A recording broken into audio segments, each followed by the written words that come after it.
Bismillahirrahmanirrahim. Hai, Assalamualaikum. Welcome back to Cengkeh Channel. Terima kasih kepada semua kerana sentiasa memberi support untuk channel ni. Hari ni Akak akan kongsikan 3 kisah seram pendek yang disampaikan oleh 3 orang subscriber yang berbeza. Kalau korang nak tahu apa yang seram dengan kisah untuk kali ni, korang kena stay dengan Akak. Bismillahirrahmanirrahim. Qul a'udzu birabbil falaq min syarri ma khalaq wa min syarri ghasiqin idza waqab wa min syarri naffathati fil 'uqad wa min syarri hasidin idza hasad.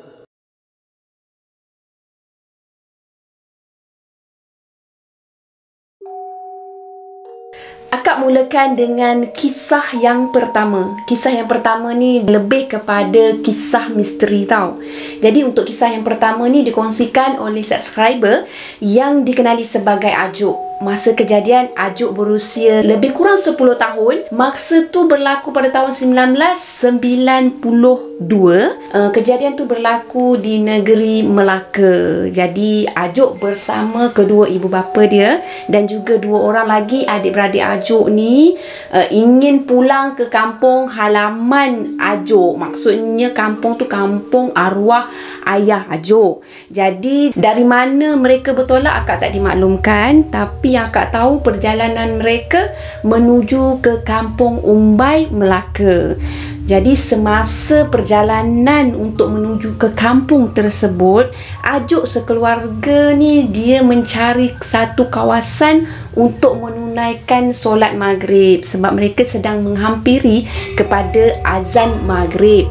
Jadi mereka tergesa-gesa untuk mencari surau atau masjid yang terdekat untuk singgah solat maghrib.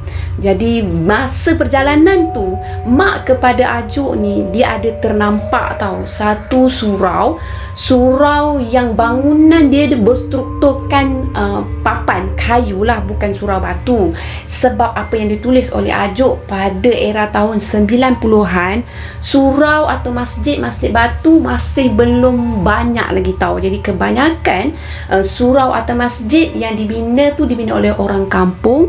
Jadi maka itulah surau tersebut masih lagi surau kayu dan papan. Jadi bila mereka dah menemui satu surau kat situ, mereka buat keputusan untuk berhenti di surau tersebut. Bila mereka berhentikan kenderaan di surau tersebut, macam biasalah kan, turun daripada kenderaan, bismillahirrahmanirrahim, nak menuju ke surau. Macam biasa masa tu Ajuk satu family ni memang nampak ada jemaah lain yang sedang menuju ke arah surau tu. Ada juga jemaah yang sedang ambil wudu untuk memulakan solat jemaah bersama. Akak bagi gambaran keadaan surau tersebut. Surau tersebut dia agak usang tapi masih sempurna dan kukuh. Untuk naik ke surau tersebut perlu melalui 4 anak tangga. Jadi kita boleh bayangkanlah surau tu dia punya bangunan tu agak tinggi. Bangunan tu maksudnya bangunan surau tu lah agak tinggi. Jadi tempat ambil wuduk terletak di bahagian bawah, di hadapan surau tu dan di sebelah surau tu. Macam itulah yang ditulis oleh Ajuk. Jadi bila dah sampai ke surau tu, Ajuk sekeluarga rutin dia tetap sama, nak ambil wuduk untuk menunaikan solat jemaah. Sebab masa tu memang agak ramai jemaah-jemaah yang dia lihat berada di surau tersebut kan. Jadi bila mereka naik ke surau tu, dah ambil wuduk apa semua, dah berkumpul di mana untuk jemaah perempuan dia akan berada di sebalik tabir. Hanya ada tirai je sebagai penghadang. Untuk mak kepada Ajuk ni, dia akan solat di sebalik tirai tu. Dan mereka berjemaah tau, bersama dengan imam yang terdiri daripada salah seorang jemaah yang datang ke surau tu dan mereka menjadi makmum untuk imam tersebut. Bila dah selesai solat apa semua, macam biasa mereka bersalaman, salam macam biasa. Lepas tu turun ke anak tangga, lepas tu pakai kasut apa semua, dah bersiap-siap semua, mereka menaiki kenderaan mereka semula dan meneruskan perjalanan sehingga sampai ke kampung halaman. Bila mereka sampai ke kampung halaman, masa tu digambarkan memang dah berkumpul orang-orang kampung, pakcik-pakcik semua kat situ kan. Mungkin masa tu ada kenduri ke apa, akak memang tak sure. Tapi masa ayah kepada Ajuk ni dah sampai kat situ, dia dah kenal orang-orang pakcik-pakcik kat situ. Jadi salah seorang daripada pakcik yang berkumpul tu bertanya kepada ayah Ajuk, "Kamu dah solat maghrib ke belum?" Jadi ayah Ajuk jawab, dah solat." "Kamu solat maghrib dekat mana?" pakcik tu bertanya lagi. Ayah Ajuk jawab, "Kami solat di satu surau yang terletak sebelum memasuki kampung ni." Jadi bila pakcik-pakcik tu dengar, mereka terkejut tau. Mereka tanya lagi untuk confirmkan surau mana pula. Jadi ayah Ajuk pun ceritakanlah bagaimana struktur surau tersebut, terletak di kawasan macam mana.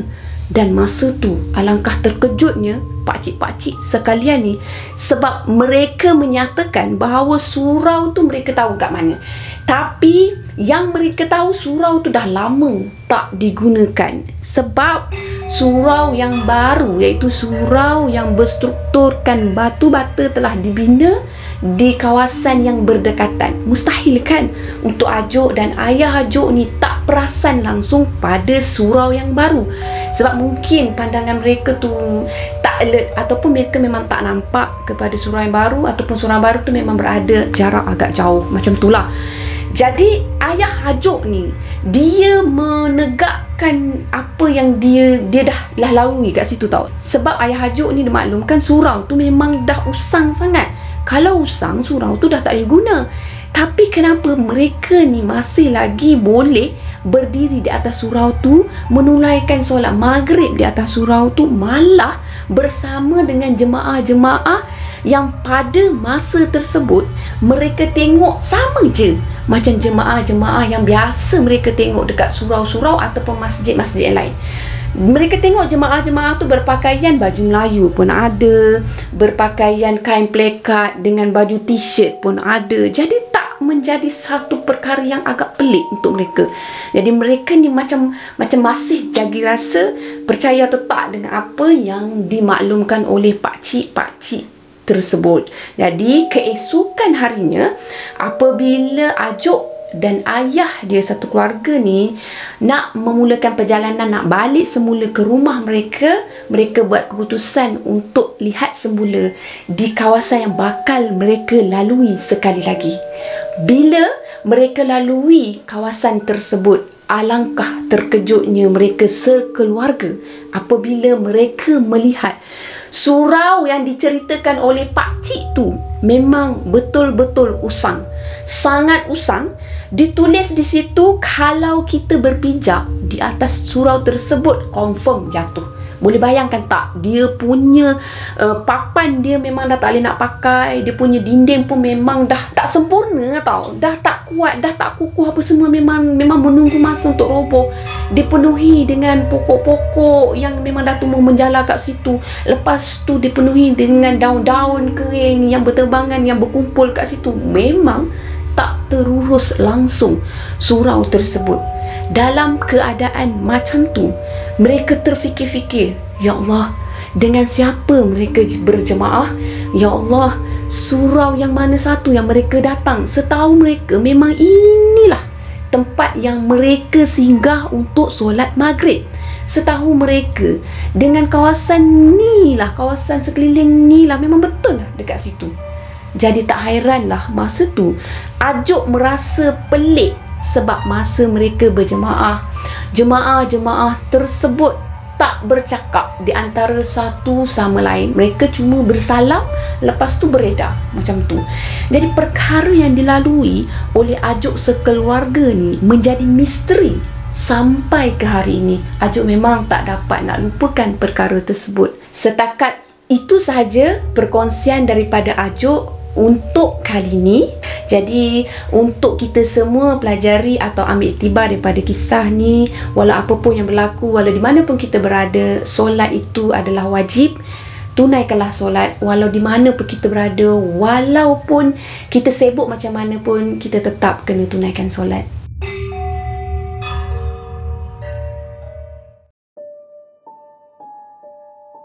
Akak akan teruskan dengan kisah seram pendek yang kedua. Kisah yang kedua berlaku pada tahun 1993 di negeri Terengganu, di mana kisah ni telah dikongsikan oleh salah seorang subscriber juga yang dikenali sebagai Fatin. Masa kejadian, Fatin masih belum dilahirkan lagi. Cerita ni disampaikan oleh ibu Fatin kepada Fatin, macam itulah. Jadi masa tu ibu Fatin yang dikenali sebagai Mak Lah, bukan nama sebenar. Dia ada adik yang bernama Zaki, pun bukan nama sebenar. Jadi Zaki ni pekerjaan dia cuma bekerja sebagai petani je, bekerja biasa-biasa je. Malah dia orang kampung dekat situ yang memang tak ada pekerjaan yang wow, macam tu kan. Tapi Zaki ni dia dah jatuh cinta dengan anak orang kaya dekat kampung tu. Jadi anak orang kaya tu pula cantik, berpelajaran, mempunyai paras rupa yang dikatakan memang cukup cantik, dengan rambut yang panjang, dengan kulit yang gebu apa semua. Boleh dikatakan menjadi rebutan juga untuk orang-orang dekat situ tau. Tapi itulah orang kata jodoh kan. Bila dah jadi jodoh, jadi Zaki ni dia berkahwin dengan gadis tersebut yang dikenali sebagai Mirah. Mirah bahagia tau bersama dengan Zaki, walaupun Mirah ni datangnya daripada keluarga kaya, tapi kena tinggal bersama dengan Zaki ni yang memang hidup serba susah, senang cakap miskin. Jadi masa tu Zaki kan adik Mak Lah. Jadi Zaki selalu bawa Mirah ni pergi makan ataupun pergi berjalan, pergi melawat Mak Lah apa semua. Dia orang memang rapat gila, memang rapat sangat-sangat. Jadi perihal untuk Zaki dan adik ipar Mak Lah ni memang akan sampailah kepada Mak Lah dengan cepat. Sehinggalah pada satu ketika Mirah disahkan hamil. Alhamdulillah, syukur sangat tau. Happy sangat Mak Lah, Zaki ni semua, sebab Zaki bakal menjadi seorang ayah. Mana tak happy kan? Jadi bila dah dapat perkhabaran yang gembira tu, Zaki, Mak Lah menyambut ni dengan sangat baik, menjaga Mirah dengan sangat baik. Sampailah Mirah tu betul-betul dah sarat apa semua. Masa tu family Mirah, mak ayah Mirah ni rasa tak puas hati tau. Sebab apa? Dalam fikiran mereka, mereka tak nak bakal cucu mereka ni hidup miskin dengan menantu yang miskin. Mereka tak nak bakal cucu hidup susah. Jadi mak ayah Mirah ni memaksa Mirah untuk ikut mereka balik semula ke rumah. Ditulis dekat situ memang mereka paksa seret naik kereta apa semua bawa Mirah. Masa tu Zaki tak berani berkata apa-apa tau. Dia tak melawan, malah dia merendah diri. Dia rasa sangat-sangat terhina, rasa rendah diri semua dengan apa yang dilakukan oleh mak ayah mertua dia. Jadi dia biarkan, tak tahu kenapa dia biarkan. Jadi Mirah pun ikut pada mak ayah dia balik ke rumah kaya mereka. Ketika itu usia kandungan Mirah 8 bulan. Jadi menunggu masa lah selepas tu untuk melahirkan anak sulung mereka. Jadi bila dah sampai waktu kan, maknanya pejam celik dah sampai masanya, Mirah pun dah sakit perut apa semua, dah nak bersalin. Jadi Mirah dibawa ke hospital. Semasa Mirah dibawa ke hospital, Zaki dapat perkabaran daripada seseorang bahawa Mirah bakal melahirkan anak. Jadi excited sangat Zaki. Zaki pun pergilah ke hospital tersebut, hospital yang Mirah dibawa tu lah. Jadi masa tu Zaki memang nak sangat jumpa dengan isteri dia, nak sangat tengok dengan bakal anak dia kan. Tapi masa tu ayah Mirah ni memang dia berkeras. Dia tak bagi Zaki ni jumpa dengan Mirah. Masa tu jugalah Mirah meraung sebelum masuk labor room tau. Dia meraung, dia cakap macam ni. Mana Zaki? Mirah nak suami Mirah temankan. Mak, ayah, mana Zaki, mak? Mak, Mirah nak Zaki temankan Mirah. Jadi, bila keadaan jadi macam tu, Mirah mengeluarkan banyak air mata. Dia mencari-cari tau, di mana suami dia, di mana suami dia. Tapi, apakan daya, ayah Mirah ni memang sangat-sangat berkeras. Dia menghalau Zaki keluar daripada kawasan tu. Dia cakap, pergi kau tinggalkan Mirah. Kau tak layak lah untuk berada dengan Mirah, untuk bersama dengan bakal cucu aku ni. Kau ni dah miskin, tak ada apa-apa, susah. Kau nak bagi makan apa dekat cucu aku ni? Kau pergi, aku tak nak tengok muka kau. Kau pergi daripada kawasan ni. Kau jangan nak jumpa dengan Mirah ataupun cucu aku nanti. Jadi, bila dah jadi macam tu, Zaki membawa diri dalam keadaan terhina, dalam keadaan yang sedih sebab dia memang tak boleh nak jumpa dengan Mirah masa tu. Disebabkan Mirah banyak menangis, dia banyak stres lah orang kata masa tu kan. Jadi, Mirah telah meninggal dunia semasa belum pun sempat untuk melahirkan anak mereka. Jadi anak mereka dikatakan juga meninggal dunia di dalam perut Mirah. Jadi selepas Mirah dah meninggal dunia, Zaki dimaklumkan Mirah memang dah meninggal dunia. Zaki hanya mampu melihat dari jauh sahaja. Cuba korang bayangkan apa yang berlaku sebenarnya. Jadi selepas dikebumikan Mirah, semua urusan dah selesai. Sehinggalah lepas minggu yang pertama kematian Mirah, sesuatu yang tergempar telah berlaku di kampung mereka apabila penduduk kampung telah terlihat satu lembaga perempuan persis betul dengan raut wajah Mirah sedang mencangkung di atas satu pokok tau. Bukan setakat mencangkung kat situ, malah lembaga tersebut yang iras betul dengan Mirah ni, dia bagi tahu kepada seseorang yang lalu dekat situ. Dia akan tanya, mana Zaki? Zaki mana? Mirah nak Zaki. Zaki mana? Mirah nak Zaki.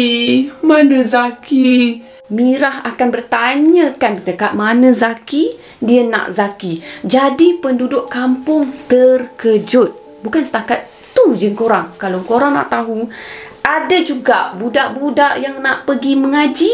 Bila dia nak pergi mengaji, dia dah nampak pada lembaga perempuan berambut iras betul dengan arwah Mirah ni sedang mencangkung di atas pokok tu. Lepas tu budak-budak balik. Bila budak tu balik rumah, mak ayah akan tanya, kamu ni dah mengaji ke belum?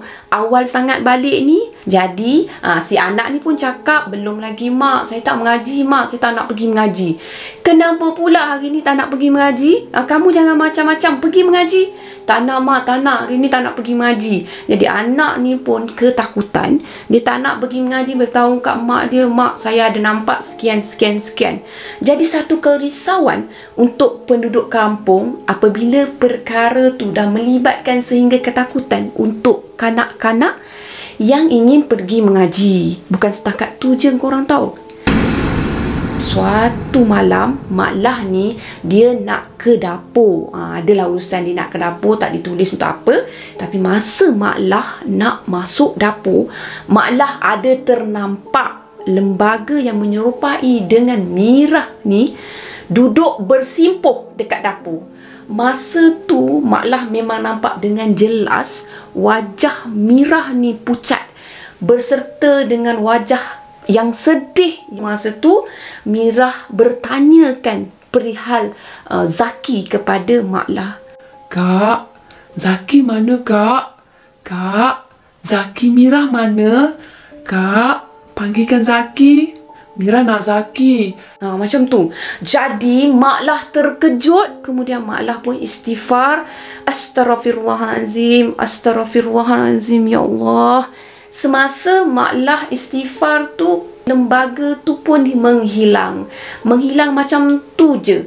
Lepas tu Mak lah berfikir apa yang dah jadi sebenarnya. Perkara ni tak boleh didiamkan tau. Perkara ni perlu difikirkan jalan penyelesaian. Jadi Mak lah pergi jumpa dengan seseorang di kampung tu yang dikenali sebagai Pak Su. Juga bukan nama sebenar. Pak Su pun maklumkan juga, masa Pak Su lalui satu pokok dekat kampung tu, memang Pak Su ada nampak kelibat lembaga menyerupai dengan Mirah ni mencangkung di atas pokok tu. Bukan sahaja mencangkung, malah menggoncangkan pokok tu, menggoncang-goncangkan pokok tu. Kemudian bertanyakan perihal Zaki seperti yang ditanyakan kepada orang lain. Tapi Pak Su ni dia ada keberanian tau. Jadi dia bertanyakan kepada Mirah ni, kamu nak apa semua, pergi balik tempat kamu apa semua, jangan ganggu kami orang kampung semua kan. Tapi apakan daya, Mirah terus juga mencari Zaki, menunggu atas pokok dan sebagainya. Lepas tu, Mak lah minta sebaik pada Pak Su ni untuk jumpa dengan mak ayah arwah Mirah ni untuk berbincang. Mesti juga kena cari jalan penyelesaian. Jadi Pak Su pun dia bersetuju. Kemudian Pak Su pergi ke rumah arwah Mirah ni, bertemu dengan mak dan ayah arwah Mirah. Bila sampai kat rumah, kita bagi salam, Assalamualaikum semua. Lepas tu berjumpa dengan ayah arwah Mirah ni. Jadi Pak Su bagi tahu hajat dia.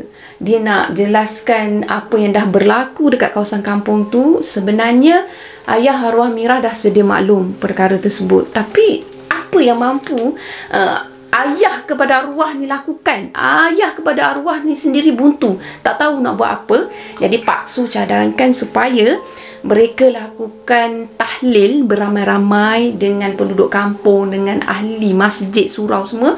Lepas tu mereka lakukan bacaan Yasin, serta kita ramai-ramai, maknanya mereka ramai-ramai ni akan doakan untuk arwah Mirah ni supaya tenang dekat sana. Jadi Alhamdulillah, selepas daripada mak dan ayah arwah Mirah mengikuti nasihat daripada Pak Su ni, keadaan kembali pulih. Selepas tu memang dah tak ada gangguan-gangguan yang seumpama dengannya di kampung tersebut. Jadi setakat tu saja cerita yang disampaikan oleh Fatin untuk akak. Jadi kita ambil iktibarlah daripada kisah kali ni. Jangan letakkan darjat yang berbeza tu tak akan membahagiakan seseorang. Jika jodoh yang Allah dah tentukan, maka itulah yang terbaik untuk kita. Terimalah seadanya, insya-Allah. Alhamdulillah.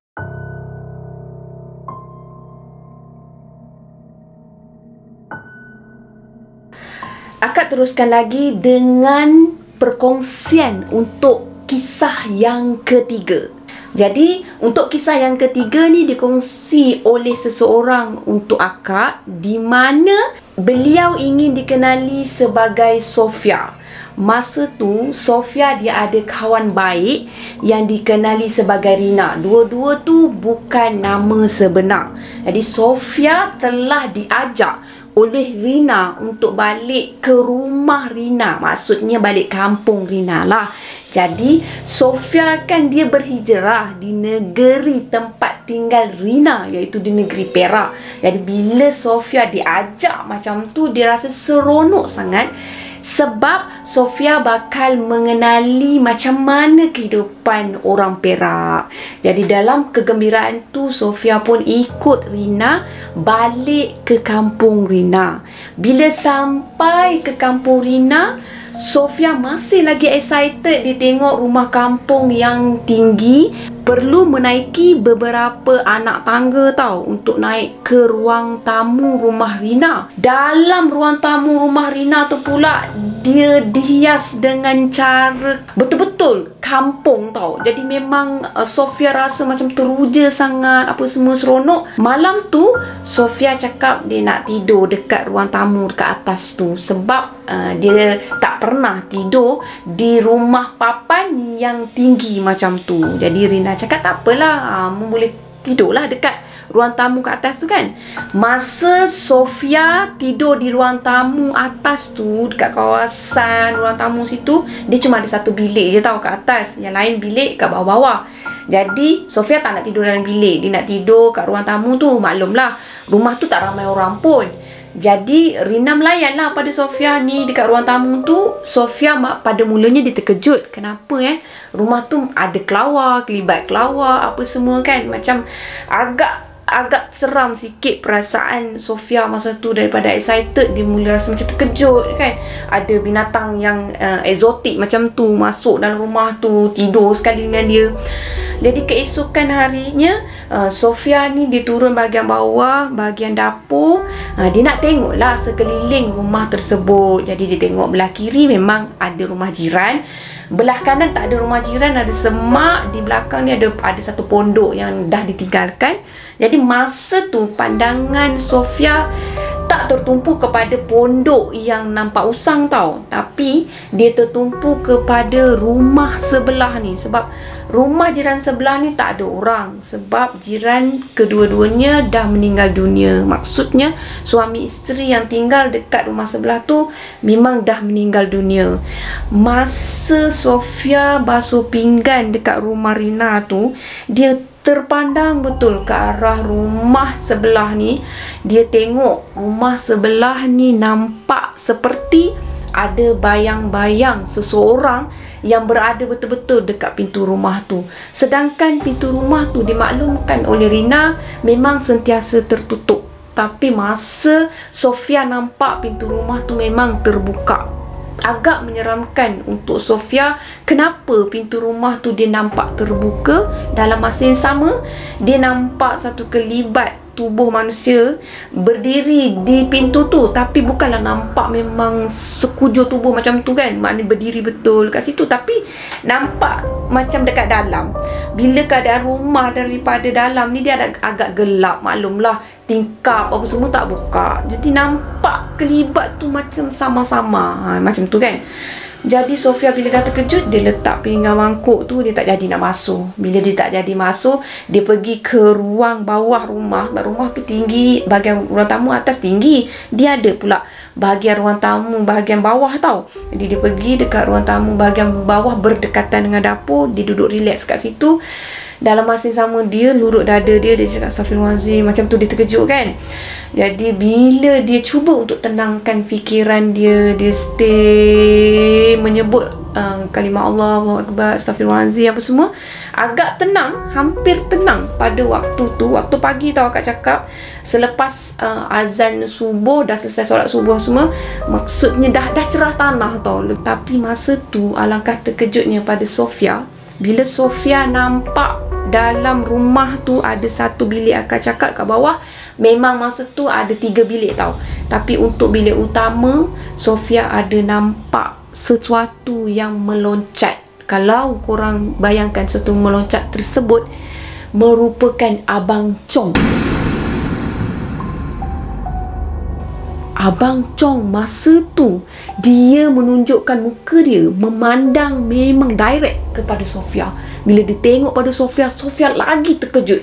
Dahlah dia tergamam dengan rumah sebelah, dia tergamam terkejut lagi dengan Abang Chong yang memang dia nampak sangat masa tu.